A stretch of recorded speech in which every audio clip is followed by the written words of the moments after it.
बिस्मिल्लाहिर्रहमानिर्रहीम। अस्सलाम वालेकुम क्लास 9, क्या हाल है आपके? ठीक है बेटा, आज की इस वीडियो के अंदर हम 9th क्लास मैथ एक्सरसाइज 1.6 को स्टार्ट करेंगे। आज हम मोस्ट इंपॉर्टेंट एक्सरसाइज जो है वो स्टार्ट करने वाले हैं। वेरी इंपॉर्टेंट 9th क्लास के इम्तिहानी नुक्ता नज़र के हवाले से मोस्ट इंपॉर्टेंट ये एक्सरसाइज है, क्योंकि इस एक्सरसाइज में से लॉन्ग क्वेश्चन लाजमी पेपर में आता है। तो इसमें बेटा आपने इसको अच्छे से कंसेप्ट अपना क्लियर करना है। एक दफ़ा आपने एक ही क्वेश्चन अच्छे से समझ लिया तो इंशाल्लाह बाकी क्वेश्चंस की आपको समझने की ज़रूरत नहीं आपको पेश आएगी। तो इसमें एक क्वेश्चन को सॉल्व करने के दो मेथड हैं, क्रैमर रूल है और एक मैट्रिक्स इनवर्स मेथड है। सबसे पहले क्वेश्चन नंबर 1 के 8 पार्ट है, उसमें देखें कहा जा रहा है कि solve the system of linear equations. अच्छा, यहाँ पे ना सबसे पहली बात है सॉल्व का क्या मतलब है? सॉल्व का मतलब है कि आप इसको हल कर दें। जो आपके पास गिवन है, जो भी चीज है उसको आप हल कर दें। हल करने का मतलब ये होता है कि उसके अंदर जो भी वेरिएबल है, उसके अंदर एक्स वाई ये वेरिएबल्स होते हैं, उनकी आपने वैल्यू फाइंड करनी होती है। ये अपने माइंड में ये एक कंसेप्ट अपना क्लियर कर लें। जब भी किसी चीज को सॉल्व का मतलब आए, मतलब उसके अंदर जो भी वेरिएबल होगा हमने उसकी वैल्यू फाइंड करनी होगी। ओके, नेक्स्ट है जी सिस्टम ऑफ लीनियर इक्वेशन। अच्छा, system of linear equation, system equations का सिस्टम मतलब ऐसा सिस्टम जिसके अंदर दो या दो से ज्यादा इक्वेशंस हों, उन्हें सिस्टम ऑफ लीनियर इक्वेशन कहा जाता है। चले, सिस्टम का तो पता चल गया। सिस्टम ऑफ लीनियर इक्वेशन, एक पेज पीछे आए तो वहां पे है सिमुल्टेनियस इक्वेशन। सिमुल्टेनियस इक्वेशन कौन सी होती हैं? मतलब ऐसी इक्वेशन जिनको हम दोनों इक्वेशन को मतलब एक साथ सॉल्व करते हैं, एक साथ हल करते हैं, तो ऐसे सिस्टम को सिस्टम ऑफ लीनियर इक्वेशन या सिमुल्टेनियस इक्वेशन कहा जाता है। फिर नेक्स्ट यहां पे आपको लीनियर इक्वेशन नजर आ रहा है। लीनियर का क्या मतलब है बेटा? लीनियर का मतलब ये है कि आपके पास ये एक इक्वेशन है, इस इक्वेशन के अंदर जैसे कि फॉर एग्जांपल 2x - 3y = 0। अब ये एक आपके सामने मैंने इक्वेशन लिखी है। ये इक्वेशन, इसके अंदर x और y की जो पावर है, जो इनका ऑर्डर है, जो इनकी पावर है वो 1 होगी, मतलब इनकी पावर सिंगल होगी।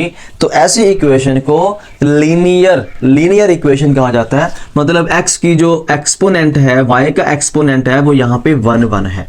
अगर यहाँ पे फॉर एग्जांपल 2x² - 3y = 0 हो, फिर ये नॉट लीनियर इक्वेशन, ये लीनियर इक्वेशन नहीं होगी। अगर इसको मैं रेज कर दूं, अब ये लीनियर इक्वेशन है, तो मतलब मालूम हुआ कि 1.6 के अंदर जो फर्स्ट क्वेश्चन है वो सारे का सारा लीनियर इक्वेशन पे मुश्तमिल है। ओके, ये भी आपका क्लियर हो गया। नेक्स्ट भाई इक्वेशन का लफ्ज यूज हुआ है। इक्वेशन क्या होती है? मतलब ऐसी ये वाली फॉर्म जिसके अंदर इक्वालिटी का साइन हो, बराबरी की अलामत हो, उसे हम इक्वेशन का नाम देंगे। तो ये थी बेटा वो चीजें जो आपने पहले इसके अंदर समझनी थी। अब हम आगे जो है वो क्वेश्चन को सॉल्व करेंगे दो तरीकों से। एक है जी इनवर्स मेथड है और एक है क्रैमर रूल है। तो पेपर के अंदर आपको कैसे पता चलेगा कि हमने क्रैमर रूल से करना है या इनवर्स मेथड से करना है? तो देखें, यहां पे बच्चे बहुत ज्यादा कंफ्यूज होते हैं। अगर तो आपको कहा हुआ है just solve the system of linear equation, just solve the system of linear equation, फिर आपके पे डिपेंड करता है, जो आपको मेथड इजी लगता है आप वो कर लें।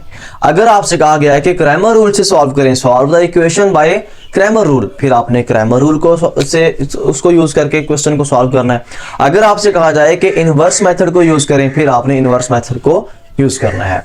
तो बेटा उससे पहले आपसे रिक्वेस्ट है कि अगर आप चैनल पे नए आए हैं, नए विजिटर हैं, तो काइंडली आप चैनल को सब्सक्राइब कर लिया करें। साथ ही साथ बेल आइकन के बटन को ऑल पे क्लिक कर दें ताकि नेक्स्ट आने वाली हर वीडियो आप तक पहुंच जाए। थैंक यू बेटा। तो भाई अब ये है जी, इसको हमने सॉल्व करना है बाय इनवर्स मेथड। तो इसको हमने बाय इनवर्स मेथड सॉल्व करना है। तो बेटा आपके सामने मैंने दो पार्ट्स लिखे हैं, मेरे ख्याल में अभी एक ही सॉल्व होगा। उसको हम पहले इनवर्स मेथड से सॉल्व करेंगे, फिर हम उसको क्रैमर रूल से सॉल्व करेंगे। तो सबसे पहला काम जो आपने करना है, तो यहां मैं लिखता हूं सॉल्व बाय इनवर्स मेथड। ठीक है, तो बेटा सबसे पहला काम आपने ये करना है कि इन इक्वेशंस को मैट्रिक्स फॉर्म में ले आना है। मैट्रिक्स फॉर्म में कैसे लेके आएंगे? इन x और y के जो कोफिशिएंट्स हैं, इनके जो अजदी सर हैं, इनके आपने मैट्रिक्स बना लेने हैं। x के कोफिशिएंट है 2, ठीक है। y का कॉफिशिएंट मेरे पास है -2, ठीक है। उसके बाद x का कॉफिशिएंट यहाँ पे है 3, y का है यहाँ पे 2, ठीक है। फिर अब इसके अंदर जो वेरिएबल हैं, वेरिएबल कौन से हैं, x and y, x and y, ठीक हो गया। अब उसके अंदर नेक्स्ट जो मेरे पास है यहाँ पे इक्वल में जो वेरिएबल मतलब ये नंबर है 4 एंड 6, ठीक है। तो ये हमने इसको मतलब मैट्रिक्स फॉर्म में लिख दिया इस इक्वेशन को। अच्छा, अब हमने क्या करना है, अब हमने इनको नाम देने हैं, लेट इनको ए बी सी सपोज कर लें, लेट कर लें। ये जो हमारे पास ये वाला मैट्रिक्स है, फर्स्ट वाला है, आपने हर क्वेश्चन को बेटा ऐसे ही सॉल्व करना है। इसी को आप अच्छे से समझ लें, बाकी भी इजीली आपको हो जाएंगे। तो इसको लेट कर लिया हमने, a के इक्वल 2 -2 3 2। इसको सपोज कर लें ये कैपिटल X के इक्वल है, तो ये x एंड y है। इसको सिमिलरली आप b सपोज कर लें 4 एंड 6, ठीक है। अच्छा, अब देखिए इसको आपने क्या सपोज किया हुआ है, इसको हमने बेटा a सपोज किया हुआ है। तो अब हमने इनकी जगह पे इनके जो लेट किए हुए हैं a x b उनको लिखना है। a इसकी जगह पे आ जाएगा हमारे पास a, इसकी जगह पे आ जाएगा यहाँ पे x और इक्वल में आ जाएगा यहाँ पे b। Okay, understand. अब बेटा अब हमने इन तीनों में से फाइंड क्या करना है, यहां से फाइंड करना है हमने x की वैल्यू, इस x की वैल्यू, क्योंकि इस x के अंदर जो है ये x और y, स्मॉल x और y ये हैं, ये हमने एक्चुअली फाइंड करने हैं। तो अब इसके लिए मैं a को यहां से खत्म करूंगा, a को खत्म करने के लिए a इधर जाके डिवाइड हो जाएगा। तो which implies that x is equal to b बटा a, ठीक है। तो x इज इक्वल टू, अब ये बेटा जो a है इसकी जो एक्सपोनेंट है यहाँ पे 1 है। जब इसको हम ऊपर लेके जाएंगे तो इसकी जो एक्सपोनेंट है वो -1 हो जाएगी, मतलब नीचे से बटे से ऊपर जब वैल्यू जाती है तो उसकी पावर जो है वो अगर प्लस हो नीचे ऊपर जाके माइनस हो जाती है, अगर नीचे माइनस हो ऊपर जाके प्लस हो जाती है। तो इसकी पावर ऊपर जाके माइनस हो जाएगी, a की पावर -1 इंटू b। तो इसको आप इक्वेशन 1 का नाम दे दें। अब हमने यहां से x की वैल्यू हम इजीली फाइंड कर सकते हैं जब हम यहां पे a इनवर्स की वैल्यू जो है वो सब्स्टिट्यूट कर दें, पुट कर दें। लेकिन a इनवर्स की वैल्यू कहां से निकालेंगे, ये आपने 1.5 के अंदर सीखा हुआ है। ये आपको इनवर्स नजर आ रहा है, ये आपको बेटा इनवर्स नजर आ रहा है किसका, a का। तो मतलब हमने a का इनवर्स लेना है। a का इनवर्स कैसे लेंगे, a इनवर्स होता है adjoint of a over a का डिटर्मिनेंट। तो अब हम यहां पे लेंगे बेटा इसका एडजॉइंट, किसका, a का। अब a कौन सा है, ये वाला है। तो यहां पे मैं लेता हूं एडजॉइंट ऑफ a, ठीक है। इसको आपने अच्छे से अंडरस्टैंड करना बेटा, जगह थोड़ी होने की वजह से मैं यहां पे क्लोज करके लिख रहा हूं। एडजॉइंट ऑफ a, इसी का एडजॉइंट ले। अच्छा, एडजॉइंट कैसे लेते हैं, एडजॉइंट लेने के लिए हमने डायगोनल एलिमेंट्स की जगह चेंज करनी है और इनकी अलामतें तब्दील करनी है। इनकी जगह चेंज करें तो कोई फर्क नहीं पड़ेगा क्योंकि दोनों सेम है।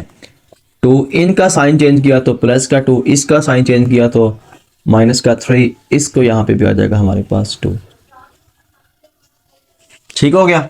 अब भाई एडजॉइंट आ गया। अब यहां पे आपको डिटर्मिनेंट नजर आ रहा है, तो डिटर्मिनेंट भी ले लें, मतलब a का यहां पे आप डिटर्मिनेंट भी ले लें, इस a का, इसको लिखें 2 -2 3 2, ठीक है। अब इसका डिटर्मिनेंट ओपन कर दें।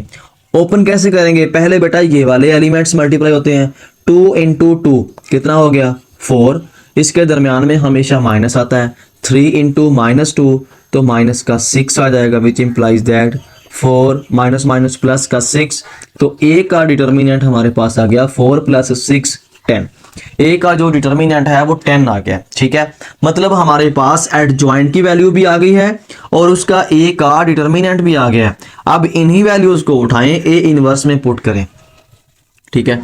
तो यहां पे इसको लाइन लगाते हैं। अच्छा, अब भाई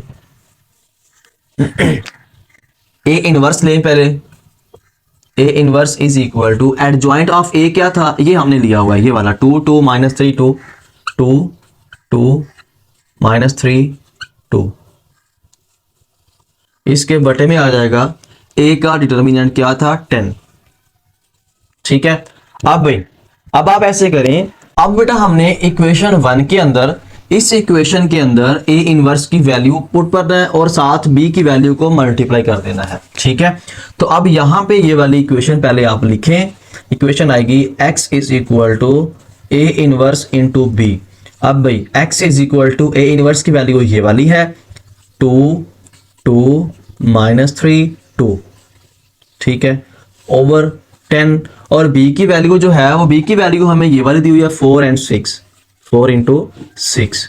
अब ऐसे करें कि इस 10 को साइड पे निकाल दें, पहले इनको मल्टीप्लाई कर दें, फिर इस 10 को आप डिवाइड कर दीजिएगा, आंसर आपका बिल्कुल एग्जैक्ट आएगा। अगर आप यहीं पे इसको डिवाइड कर देंगे सबके साथ तो फिर आपको थोड़ी कंफ्यूजन होगी, प्लस माइनस कहीं मिस्टेक हो जाएगी, क्वेश्चन आपका गलत हो जाएगा। तो x इज इक्वल टू, इसको साइड पे कर दें 1/10, इनको मल्टीप्लाई कर दें, इसको ऐसे और इसको ऐसे, 2 4 द 8 प्लस 2 6 द 12, ठीक है, -3 इंटू 4, 3 4 माइनस का 12 प्लस 2 6 यहां पे भी 12, तो x इज इक्वल टू 1/10। तो भाई 8 प्लस 12, 8 प्लस 12 कितना आ जाएगा 20, ये वाला कैंसल तो 0। अब इस 10 को दोनों के साथ डिवाइड कर दें, x इज इक्वल टू 20/10, 0/10, ठीक है, तो x इज इक्वल टू, यहां पे 2 बच गया, ये 0 का 0 आ गया, 2 and 0, ठीक है। अब भाई x क्या था, x हमारे पास था बेटा x and y is equal to 2 and 0। अब आपको वाज़े शो हो रहा है कि x की वैल्यू जो है वो हमारे पास 2 है, मीन्स के x की वैल्यू हमने 2 निकाली, y की वैल्यू हमने 0 निकाली, तो आप मतलब इनवर्स मेथड से हमने क्वेश्चन को सॉल्व कर लिया है। तो अब हम बेटा ऐसे ही इसको सॉल्व करेंगे बाय क्रैमर रूल, मतलब एक ही पार्ट को अभी हम सॉल्व करेंगे, इनवर्स मेथड से हमने कर लिया है और नेक्स्ट हम मूव करेंगे मतलब इसके क्रैमर रूल से सॉल्व करेंगे इसी क्वेश्चन को। फिर उसके लिए हमें इसको रेस करना पड़ेगा, इसका आप स्क्रीनशॉट ले लें या इसको बैक करके आप देख सकते हैं बाद में। जी तो बच्चों इसको हमने सॉल्व करना है आप बाय क्रैमर रूल, मतलब क्रैमर रूल से सॉल्व करना है। तो इसको मैंने रेज नहीं किया क्योंकि हमें इसकी जरूरत पड़ेगी, क्रैमर रूल के अंदर भी हमें इसकी जरूरत पड़ेगी। तो इसके लिए मैं यहाँ पे लिखता हूं कि बेटा हमने x की वैल्यू अगर फाइंड करनी है, देखें x की वैल्यू अगर फाइंड करनी है तो उसके लिए ना मुझे यहाँ पे फार्मूला जो है वो लिखना पड़ेगा, x is equal to a x का डिटर्मिनेंट ओवर a का डिटर्मिनेंट, y की वैल्यू फाइंड करने के लिए a y का डिटर्मिनेंट ओवर a का डिटर्मिनेंट। मतलब हमने सिर्फ ये डिटर्मिनेंट्स फाइंड करने हैं, इनकी वैल्यू पुट करनी है, हमारे पास क्रैमर रूल से आंसर आ जाना है। वेरी इजी है क्रैमर रूल, अगर मैं कहूं तो बहुत इजी है इनवर्स मेथड से, ठीक है। तो इसको आप समझेंगे आपको और भी इजी लगेगा। देखें ये तो हमने करना ही करना है ना ऑलरेडी, उसमें इनवर्स मेथड में भी क्रैमर रूल में भी। तो अब भाई इसको आपने, अब यहां से a कौन सा है, इसको आपने a कर लेना है, लेट इसको आपने a कंसीडर कर लेना है, ये वाले इस वाले को, इसको आपने a कंसीडर किया तो 2 -2 3 and 2, ठीक है।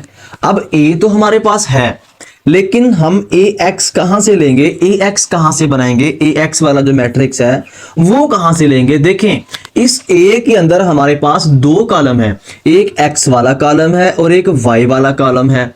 जब हमने x बनाना है, मतलब जब हमने ax लिखना है, जब हमने इस a को ax बनाना है तो x वाला जो कॉलम है उसको रिप्लेस कर देना है। रिप्लेस करने का मतलब ये है कि उसकी जगह पे कोई नई वैल्यूज आ जाएंगी। तो इसकी जगह पे भाई कौन सी नई वैल्यूज आएंगी, वो वही नई वैल्यूज ये वाली आ जाएंगी। यहाँ पे जो भी वैल्यूज होंगी, यहाँ पे 4 6 है तो यहाँ पे भी 4 6 आ जाएगा, मतलब यही वाली वैल्यू x की जगह पे आएगी जब हमने ax बनाना होगा। तो 4 6 -2 2, ये ax बन गया। अब इसी तरह ay बनाएंगे, ay के लिए इसके अंदर y वाले कॉलम को हमने रिप्लेस कर देना है, इसकी जगह पे 4 and 6 आ जाएगा, 2 3 4 6, ठीक हो गया। अब भाई तीनों मैट्रिक्स हमारे पास बन चुके हैं, a ax एंड ay। तो अब हमने सिंपल आगे इनको डिटर्मिनेंट्स लेना है, बस काम खत्म हमारा, वैल्यू पुट कर दें। a का सबसे पहला डिटर्मिनेंट लें, ए का डिटर्मिनेंट लिया वो है जी हमारे पास 2, -2, 3 एंड 2, ठीक है। हाँ जी, विच इंप्लाइज दैट, पहले इनको मल्टीपल किया 2 to the 4 -3 to the 6 minus का 6, तो 4 + 6, तो मतलब कि ए का जो डिटर्मिनेंट है वो हमारे पास आ गया जी 10। ए का डिटर्मिनेंट हमने फाइंड कर लिया। सिमिलरली ए एक्स का डिटर्मिनेंट फाइंड करेंगे। ए एक्स, अच्छा अगर जिस क्वेश्चन के अंदर ए का डिटर्मिनेंट ही 0 आ जाए उस क्वेश्चन का सॉल्यूशन पॉसिबल नहीं होता, ठीक है। इसलिए ए का जो कोई ना कोई आंसर आना चाहिए। अगर किसी में बाई चांस 0 आ भी जाता है तो उसका लिखेंगे इट्स इम्पॉसिबल, सॉल्यूशन इम्पॉसिबल, ठीक है। ए एक्स का डिटर्मिनेंट लें, इसका 4 -2 6 2, हाँ जी, इनको मल्टीप्लाई किया 4 टू 8 -6 टू माइनस का 12, तो ए एक्स का जो डिटर्मिनेंट है 8 माइनस प्लस का 12, तो आ गया हमारे पास 20। मीन के ए एक्स का डिटर्मिनेंट भी हमारे पास आ गया, वो है 20। अब इसी तरह ए वाई की वैल्यू निकालें। ए वाई का डिटर्मिनेंट, तो बेटा इसको आपसे पहले भी रिक्वेस्ट की थी कि अगर चैनल पे नए हैं काइंडली चैनल को सब्सक्राइब कर लें। आपका कुछ भी नहीं जाएगा, सिर्फ एक सब्सक्रिप्शन से हौसला अफजाई हो जाती है, तो ज़ाहिर सी बात है हौसला अफजाई करनी चाहिए। Thank you. इसको नेक्स्ट अपने फ्रेंड्स तक भी शेयर कीजिएगा, चैनल को, चैनल के लिंक को, वीडियो को, ताकि उनको भी फ़ायदा हो, उनका भी बेनिफिट हो जाए। तो ए वाई की वैल्यू जो है वो हमने इसको लिखा 2 4 3 6 जी। तो ए वाई के लिए 2 6 12 -3 4 12 कैंसिल हो गया, तो ए वाई का आंसर भी हमारे पास आ गया जो कि 0 है। अब हमने तीनों वैल्यूज निकालनी है, ए का डिटर्मिनेंट, ए एक्स का डिटर्मिनेंट, ए वाई का डिटर्मिनेंट, ठीक है। अब इसको हमने नाम देना है 1 और इसको नाम देना है 2। अब इक्वेशन 1 के अंदर एक्स की, ए एक्स और ए की जगह पे वैल्यू पुट कर दें। X is equal to A x का डिटर्मिनेंट ओवर ए का डिटर्मिनेंट। ए एक्स का डिटर्मिनेंट क्या जी मेरे पास 20 ओवर 10, आंसर हमारे पास आ गया 2, तो x इज इक्वल टू आ गया बेटा हमारे पास 2, ठीक है। अब ए वाई के लिए आप y is equal to a y का डिटर्मिनेंट ओवर ए का डिटर्मिनेंट। ए वाई का डिटर्मिनेंट 0 ओवर 10, आंसर आ जाएगा हमारे पास 0, तो x इज इक्वल टू 2 है। Similarly y is equal to 0 है। तो बेटा यही आंसर आपके इनवर्स मेथड में थे इस क्वेश्चन के, मतलब दोनों के आंसर आपके सेम आएंगे, सिर्फ आपको ये मेथड के अंदर थोड़ी चेंजिंग नजर आएगी। तो बेटा ये थे आपके क्वेश्चन नंबर 1 का हमने फर्स्ट पार्ट सॉल्व किया था। तो इस तरह इंशाल्लाह हम नेक्स्ट मिलेंगे नेक्स्ट वीडियो में इनके नेक्स्ट पार्ट के साथ। तब तक के लिए अल्लाह हाफिज। इनकी आपने प्रैक्टिस करनी है।